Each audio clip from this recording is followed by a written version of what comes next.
So one night while doing my casual gaming session, I decided that it's finally time to upgrade and build my own keyboard. For reference, my previous keyboard was the Corsair K70, and it sounded something like this.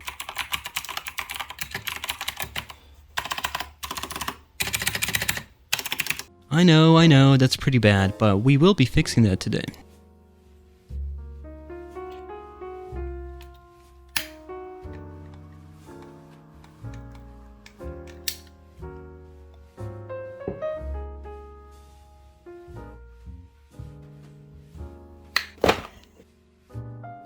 So I went with the GMMK Pro keyboard, and I went with that keyboard over something like the Keychron Q1 for one simple reason. I cannot live without the sound knob, and Keychron has not released theirs yet. So I slowly but surely started disassembling the keyboard, and I decided to switch out the aluminum plate for the polycarbonate plate to hopefully give the keyboard some, thok. For stabilizers, I went with the Duroc V2 stabs, since everyone was saying that the glorious ones were complete garbage. First, I wholly modded my stabs, which is basically placing a strip of band-aid into the stabilizer stem to cushion the stabilizer wire and reduce the rattle. Listen, and let me tell you, it is one tedious, annoying thing to do, to shove those little strips of band-aid into the stem.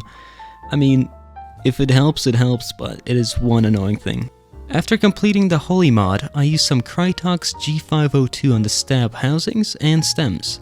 Then I took some strips of band-aid, I stuck them under the mounting positions for the stabilizers, and screwed it all back together. Another thing I'm going to do is tape mod the PCB, which is basically applying a couple of layers of masking tape on the back of the PCB, and for some reason this makes the keyboard sound a lot better and poppier, I guess. Then the next thing I'm going to do is apply a layer of PE foam above the PCB. You can find PE foam included with the GMMK Pro. It's what the keyboard is wrapped in. You just want to cut it roughly to the shape of your PCB and make sure to make cutouts for your stabilizers. For switches, I went with the Everglide Aqua King switches from Drop. They are a linear switch and they come in 3 different weights of 55, 62, and 67 grams. I picked up a pack of 90 in the 67 gram variant, and these do come factory lubed, and typically you would want to manually lube your switches, but these are actually very consistent and extremely buttery smooth. These also have almost no stem wobble, which is very uncommon, and I mean if you're a gamer and a fan of RGB, these look just killer. Thanks to the fully see-through polycarb switch material, these just look awesome. So at first I picked up the glorious white keycaps, and they were alright, they're pretty nice. They're not that rough textured, but they're clean. But the Ascend key, and some of the font that they used was just kinda killing me. So then I noticed this British Racing Green keycap set on Canon keys. They are made by a company named NicePBT, and they are dice-up PBT keycaps. Now listen. You know me, I'm not a big fan of the Brits, I must say.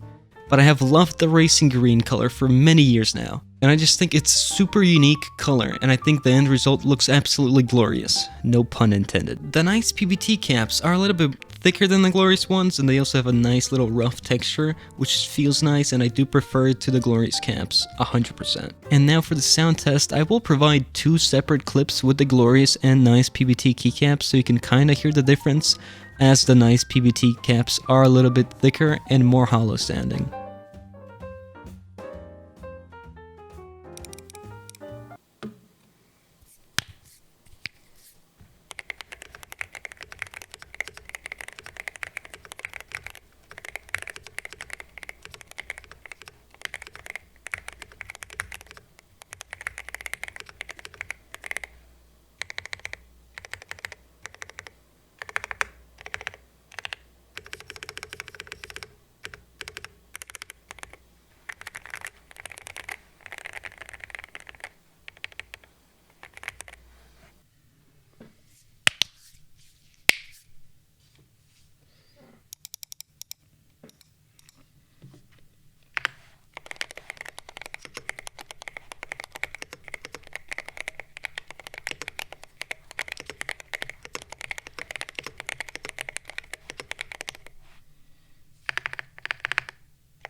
Overall, I think the end result is really awesome. I think the keyboard sounds and feels awesome.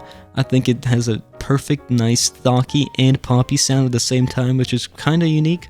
The spacebar could use some work, it's a little bit hollow, but in total I'm happy with it. So yeah, I will be leaving links in the description to all the items that I have purchased so you can check them out, and I hope you enjoyed. See ya later, alligators.